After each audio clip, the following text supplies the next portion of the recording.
Hello guys, welcome back to our channel. ఈ రోజు వచ్చేసి మా హోమ్ టౌన్ అయిన నంద్యాల నుంచి శ్రీశైలం అయితే ఒక చిన్న ట్రిప్ అయితే వెళ్ళబోతున్నాం అనమాట.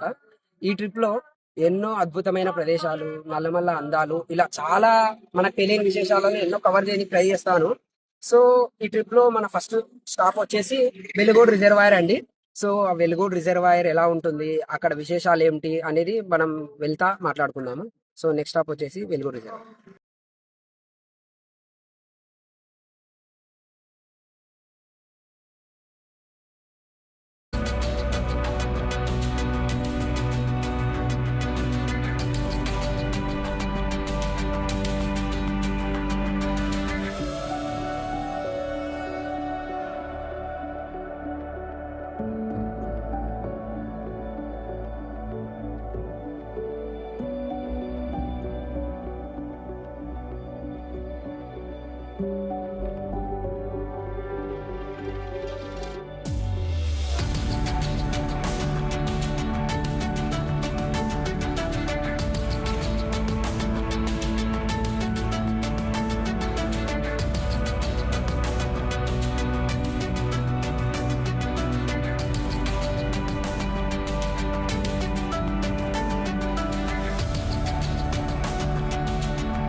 సో ఈ రిజర్వాయర్ అనేది గాలేరు నది మీద నిర్మించబడిందండి. ఈ గాలేరు నది అనేది కృష్ణా నది యొక్క ఉపనది. సో ఈ ఈ వెలుగోడు రిజర్వాయర్ వచ్చేసి Srisailam right branch canal project అని కూడా అంటారండి. దీన్నే షార్ట్కట్లో ఎస్ఆర్బిసి అని కూడా పిలుస్తారు. సో ఈ వెలుగోడు రిజర్వాయర్ యొక్క మొత్తం నీటి నిల్వ కెపాసిటీ వచ్చేసి 15 టీఎంసీలు అండి. ఒకసారి లుక్ అయితే వేసేద్దాము, ఎంత పెద్దగా ఉందో ఈ రిజర్వాయర్ చూడండి.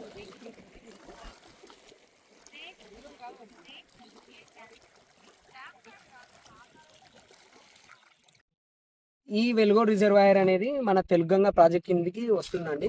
సో ఈ వెలుగోడు రిజర్వాయర్ నుంచి వచ్చే వాటరే మన కర్నూలు, కడప, నంద్యాల జిల్లాలకు తాగు మరియు సాగునీరు అందించే ప్రధాన రిజర్వాయర్ అండి. సో ఇదండి మన వెలుగోడు రిజర్వాయర్. చల్లటి గాలి, వెచ్చటి సూర్యకిరణాలు, ప్రకృతి ప్రేమికులైతే తప్పనిసరిగా మస్ట్ విజిట్ ప్లేస్ అండి. సో ఇప్పుడు మనం ఈ వెలుగూరు రిజర్వాయర్ నుంచి ఆత్మకూరు వెళ్లే దావలో ఒక మంచి అద్భుతమైన ప్రదేశం ఉందండి. అదేంటంటే మన వైఎస్ఆర్ స్మృతివనం అనే పార్క్ ఉందండి. అది చూడ్డానికి చాలా ఎంతో అద్భుతమైన ప్లేస్ అండి. టైం పర్మిట్ చేస్తే ఆ వీడియో క్లిప్స్ కూడా యాడ్ చేస్తాము. తప్పకుండా మీకు టైం పర్మిట్ చేస్తే మీరు కూడా విజిట్ చేయండి.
ఇప్పుడే మనం ఆత్మకూరు దాటి నల్లమల్ల అడవిలోకి ఎంటర్ అయ్యాము.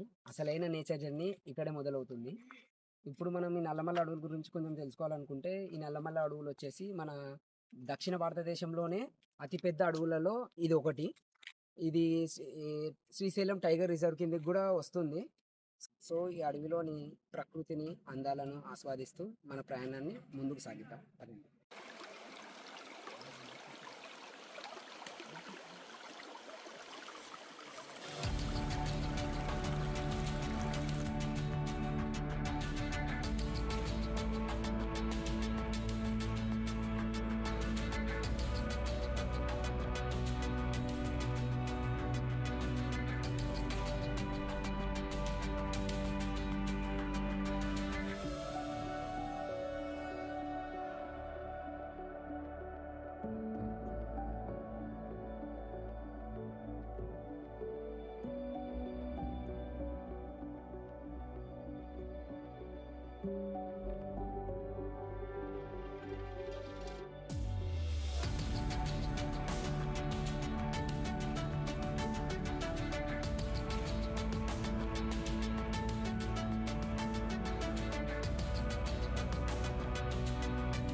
ఓకే ఫ్రెండ్స్, ఇప్పుడు వచ్చేసి మనం సాక్షి గణపతి టెంపుల్ దగ్గర అయితే ఉన్నాము. బ్యాక్ సైడ్ ఉన్నది మన సాక్షి గణపతి టెంపుల్.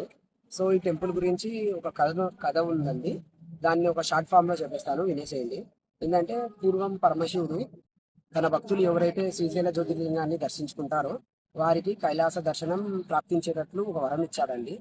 సో అలాగే అప్పుడు ఆ మహాశివుడు తన కొడుకైన గణపతికి ఒక రెస్పాన్సిబిలిటీ, అంటే ఒక బాధ్యత టైప్ది ఒకటి ఇచ్చాడండి. ఏంటంటే ఎవరైతే తన భక్తులు ఈ శ్రీశైల జ్యోతిర్లింగాన్ని దర్శించుకుంటారో వాళ్ళు ముందుగా ఈ సాక్షి గణపతి దగ్గరికి వచ్చి వారి పేర్లు వాళ్ళ గోత్రాలు చెప్పుకుంటే ఈ గణపతి దేవుడు వాళ్ళ వివరాలు నోట్ డౌన్ చేసుకొని అక్కడ కైలాసంలో ఉన్న శివుడి వద్దకు వెళ్ళి ఈ పలానా పేరు గల భక్తులు శ్రీశైల జ్యోతిర్లింగాన్ని దర్శించుకున్నారు అని సాక్ష్యం చెప్తాడంటే అండి. కాబట్టి ఈ గుడికి సాక్షి గణపతి దేవాలయం అనే పేరు కూడా వచ్చింది, పురాణాల్లో చెప్పబడింది. ఇక్కడ మనం చూసుకుంటే ఇక్కడ లోపల ఉన్న గుడిలో ఉన్న గణపతి దేవుని విగ్రహం కూడా సేమ్ అతను తన చేతులతో భక్తుల వివరాలు రాస్తున్నట్టుగా ఉంటుంది. సో మీకు వీలైతే ఆ ఫోటోని కూడా నేను క్లిప్లో యాడ్ చేస్తాను, చూసేసి.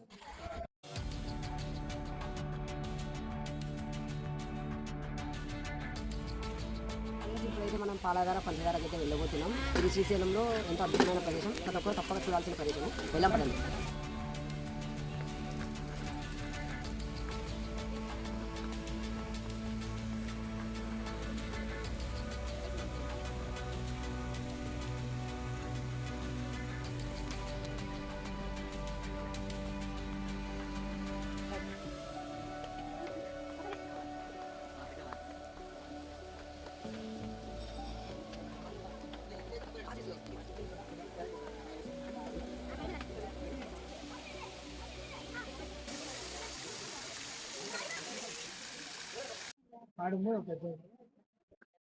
సో ఫ్రెండ్స్, ఇక్కడ చూసుకోండి, అదే ఫాలధార పంచదార.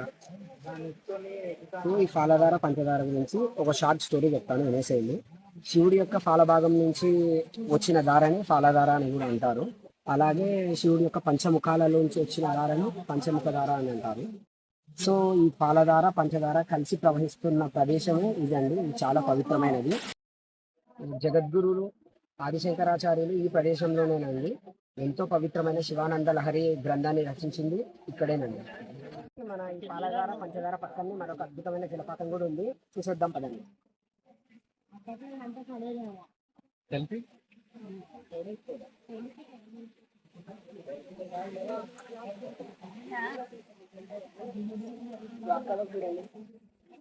ఎంత అద్భుతంగా ఉంది చూడండి.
ఫ్రెండ్స్, ఇప్పుడు మనం శ్రీశైలంలో ఎంతో ప్రసిద్ధ స్థలమైన పాతాళగంగ వద్ద ఉన్నాము.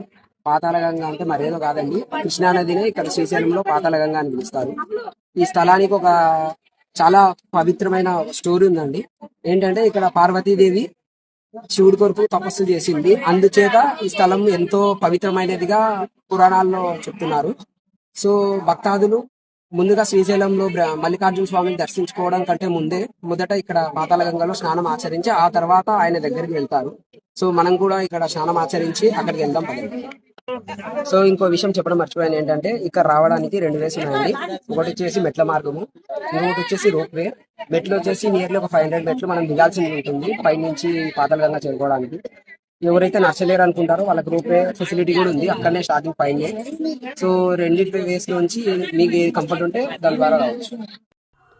ఫ్రెండ్స్, ఇప్పటి వరకు అయితే మనం ముందుగా సాక్షి గణపతిని అయితే దర్శించుకున్నాము, అలాగే ఎంతో పవిత్రమైన పాతాళగంగలో స్నానం కూడా ఆచరించాము.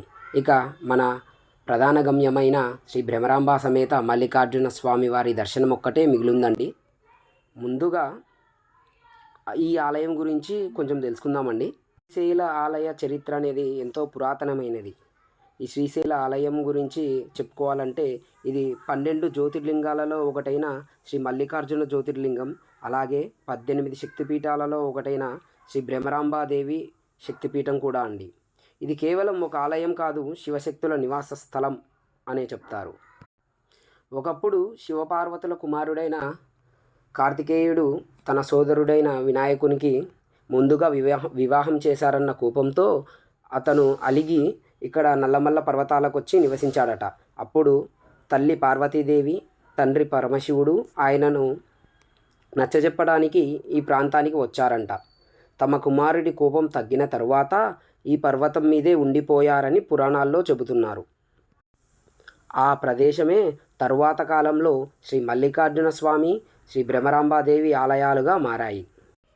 ఇక్కడ పరమశివుణ్ణి మల్లికార్జునుడు అని ఎందుకు పిలుస్తారంటే, పూర్వం ఇక్కడే చంద్రుడు ప్రతిరోజు మల్లె పువ్వులతో శివుణ్ణి పూజించేవాడట. అందుచేత ఇక్కడ పరమశివుణ్ణి మల్లికార్జునుడు అని కూడా పిలుస్తారు. ఇక్కడ పార్వతీదేవిని భ్రమరాంబాదేవి అని ఎందుకు పిలుస్తారో తెలుసుకుందామా? భ్రమర అంటే తేనెటీగ అని అర్థం. ఒకసారి ఈ ప్రాంతంలో రాక్షసుడు తపస్సు చేసి దేవతలను ఇబ్బంది పెట్టేవాడంట. అప్పుడు పార్వతీదేవి తేనెటీగ రూపంలో వచ్చి ఆ రాక్షసుని సంహరించిందంట. సో అప్పటి నుంచి పార్వతీదేవిని ఇక్కడ భ్రమరాంబాదేవిగా పిలుస్తారండి. సో ఇదేనండి ఈ ఆలయ చరిత్ర. మిగతా విషయాలన్నీ దర్శనం అయ్యాక మాట్లాడుకుందాం.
ఫ్రెండ్స్, మనం ఇప్పుడు ఎంతో హిస్టారికల్ ప్లేస్ అయిన శ్రీశైలం డ్యామ్ వద్ద ఉన్నామండి.